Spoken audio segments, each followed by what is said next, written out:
Hello and happy Monday. As we get started with this new unit, I first just wanted to say thank you for your thoughts and prayers. As you know, on Friday, I was at the hospital to be with my dad, who got pretty sick last week, and his body was just not being able to handle the pneumonia and other things that were happening. And so on Friday, he ended up leaving the hospital to go home on hospice care, which is care to support you at the end of your life. And he passed away on Saturday afternoon.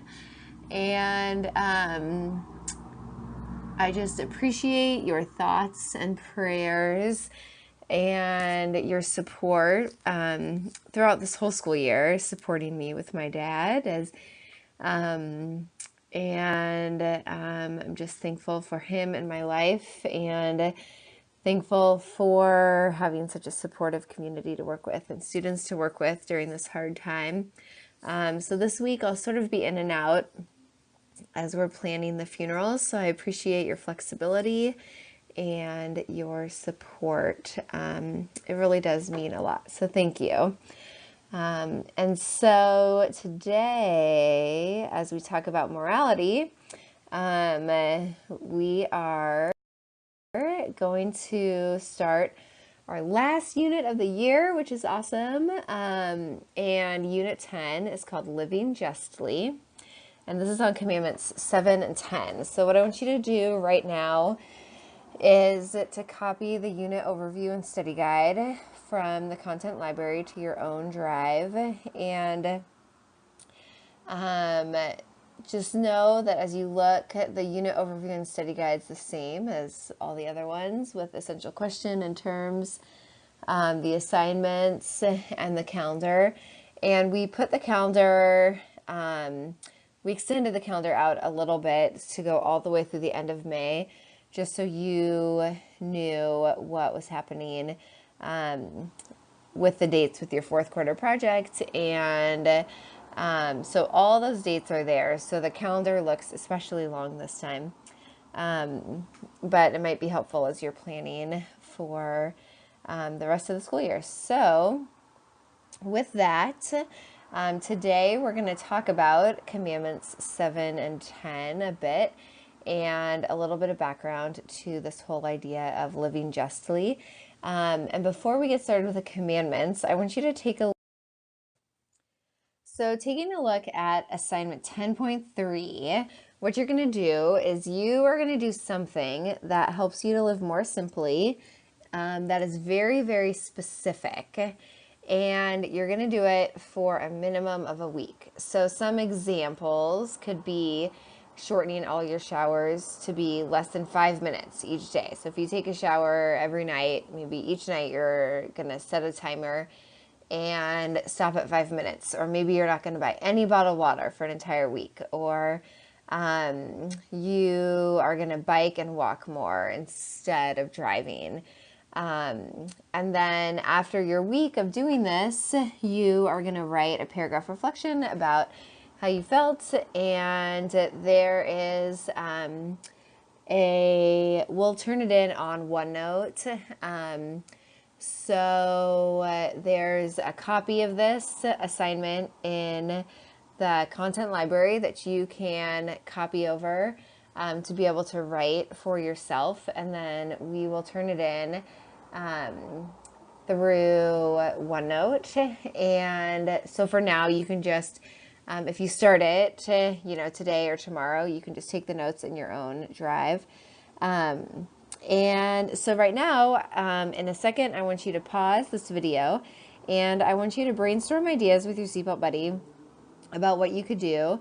And I want you to complete the brainstorm portion on your handout. So you can copy this over to your tab and to your own tab and brainstorm your ideas, brainstorm what you think would work the best for you. And then when the class is ready, you can hit play again.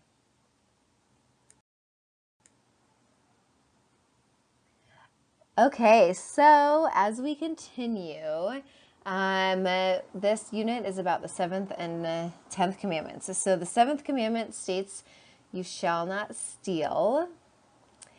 And the 10th commandment states, you shall not covet your neighbor's goods. So let's take a second to write these down.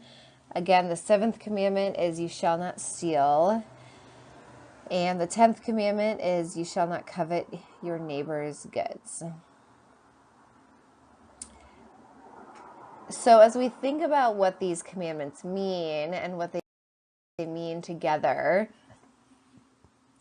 these two commandments really remind us that we are all called to care for the common good. And the phrase common good is one that you hear a lot in Catholicism and in the social encyclicals of the church, because it's something that the church really focuses on, is that we are called to care for the common good. So not the good of the majority, or not just our good, but the good of everybody. And so this calls us to distribute resources equitably.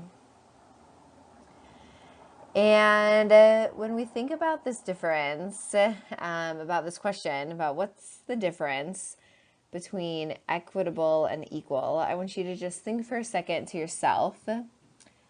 What would you say is the difference between equitable and equal?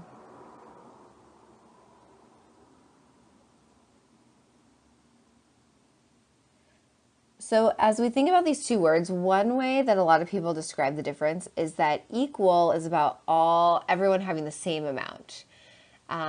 So that, everyone gets $100, period. Everybody has the same amount of time on a test. So that would be equal.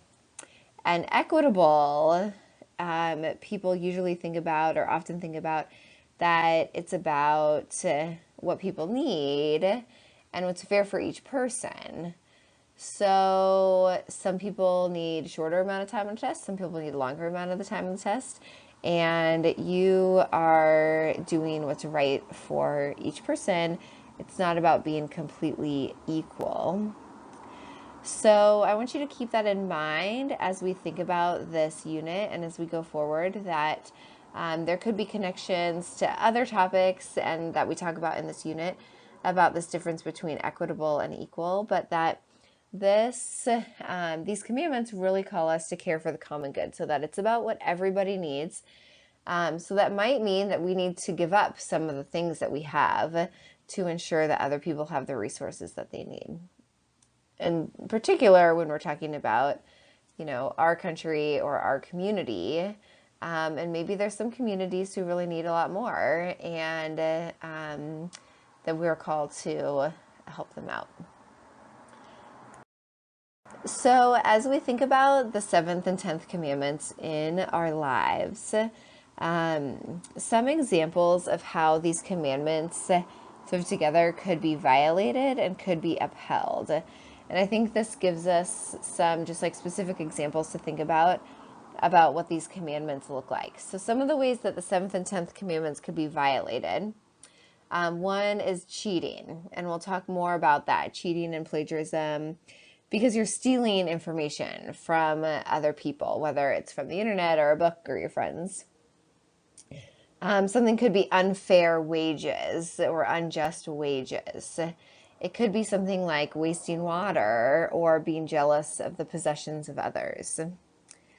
Some of the ways these commandments can be upheld could be examples like donating to the food drive.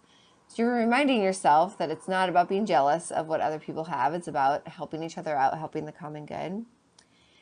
It could be returning a lost item instead of keeping it for yourself. It could be being thankful for what you have. Or it could be just not getting caught up in material items and not making that a focus in your life.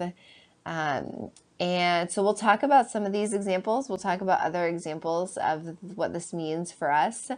And as you saw on your unit overview and study guide, your essential question is about how does this connect to teenagers' lives today? What does this mean?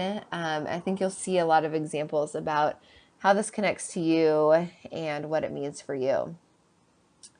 So right now, to get a little bit of background on where these commandments and sort of the messages about wealth and material items are rooted from Scripture, I want you to silently, on your own, read the 6 passages in the content library.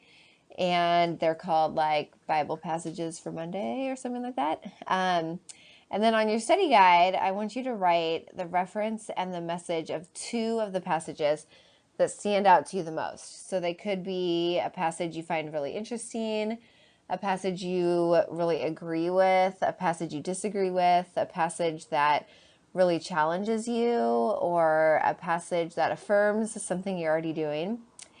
And we're gonna take maybe 5 minutes or so to do this on our own. And then I want you to share with your seatbelt buddy about what the passages that you wrote down and why you wrote them down. And then you can hear what your partner had to say. So thanks for doing that activity right now, and then you can go back to the OneNote for the last directions in class.